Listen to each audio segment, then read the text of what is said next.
اعوذ باللہ من الشیطان الرجیم بسم اللہ الرحمن الرحیم۔ ایک مرتبہ ایک آدمی پریشان روتا ہوا امیر المؤمنین حضرت عمر بن الخطاب رضی اللہ تعالیٰ عنہ کی خدمت میں حاضر ہوا اور سخت آواز میں پکار کر کہنے لگا، یا امیر المؤمنین میری مدد فرمائیں، یا امیر المؤمنین میری مدد فرمائیں۔ تو حضرت عمر رضی اللہ تعالی عنہ نے متحیر ہو کر فرمایا، ارے کس کے خلاف تیری مدد کروں؟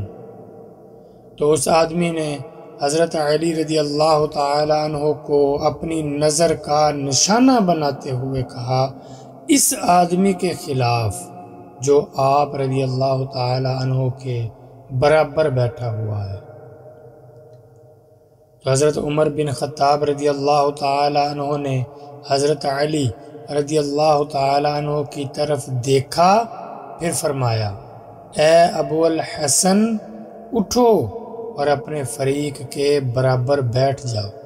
حضرت عمر رضی اللہ تعالی عنہ کے کہنے پر حضرت علی رضی اللہ تعالی عنہ اٹھے اور اپنے فریق مخالف کے برابر بیٹھ گئے۔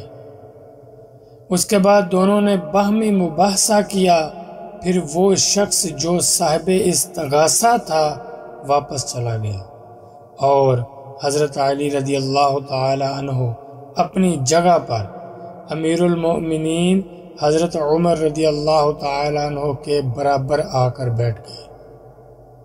حضرت عمر رضی اللہ تعالی عنہ نے دیکھا کہ حضرت علی رضی اللہ تعالی عنہ کا چہرہ متغیر ہے۔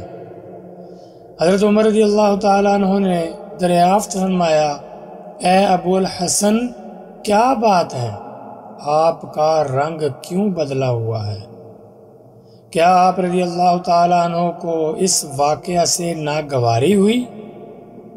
تو حضرت علی رضی اللہ تعالیٰ عنہ نے فرمایا کہ ہاں۔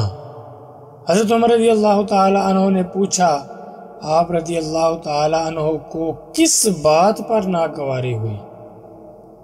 تو حضرت علی رضی اللہ تعالیٰ عنہ نے فرمایا کہ آپ رضی اللہ تعالیٰ عنہ نے مجھے میرے مخالف فریق کی موجودگی میں میری کنیت سے یاد کیا اور کہا، اے ابو الحسن اٹھو۔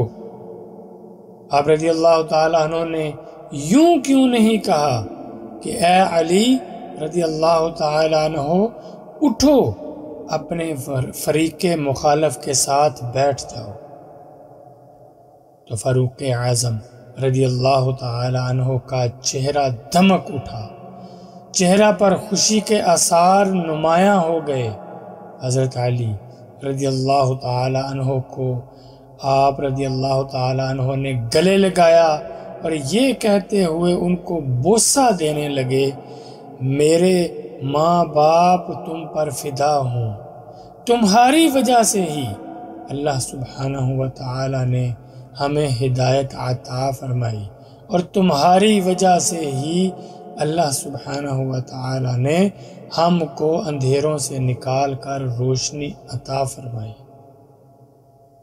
اس کے علاوہ حضرت علی رضی اللہ تعالی عنہ نے جب اپنے والد محترم کو اپنے ایمان لانے کا بتایا تو اس کا واقعہ یہ ہے کہ ایک مرتبہ ابو طالب کی اپنے بیٹے یعنی حضرت علی رضی اللہ تعالی عنہ پر نظر پڑی، دیکھا کہ وہ نبی کریم صلی اللہ علیہ وسلم کے پیچھے پوشیدہ طور پر نماز پڑھ رہا ہے۔